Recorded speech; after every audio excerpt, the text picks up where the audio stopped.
चला उशिरा का होईना मॉर्निंग आपली झालेली आहे. 8-8:30 वाजले असतील, कारण की रविवार आहे ना, मग रोजच सकाळी लवकर उठतो. मग एक दिवस उशिरा उठल्याने काय फरक पडतो. आणि जेव्हा सकाळी उठून बाहेर आले तेव्हा घरचा बाहेर नजारा असा काहीचा होता. आणि कदाचित रात्रीसुद्धा पाऊस पडलेला आहे, कारण अंगणात थोडेसे डबके साचलेले होते पावसाचे. आणि ते सगळा व्ह्यू एन्जॉय करून झाल्यानंतर आंघोळ वगैरे करून फ्रेश होऊन आले किचनमध्ये. आणि आता हा सगळं आपल्याला हे किचन आता स्वच्छ जे होतं ना ते भरून टाकायचं आहे. सगळ्यात पहिले तर नारळ फोडला, मस्तपैकी तो चांगला पांढरा शुभ्र निघाला आणि खायला पण खूप गोड निघलं. त्यातलं पाणीसुद्धा खूप गोड होतं.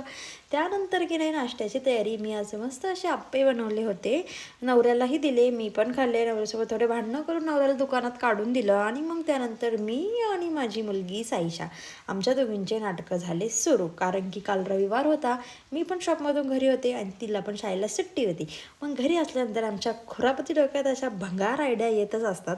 आणि मग तिथून पुढे खरी सुरू झाला आमच्या येड्यापणा. आम्ही मस्त ते सगळे खेळणे मांडून दिले, तिचे सगळ्या छोट्या मोठ्या ज्या गाड्या विड्या, तिची स्कूटर, तिची काय काय असं ते सगळं सगळं सगळं सगळं मांडून दिलं.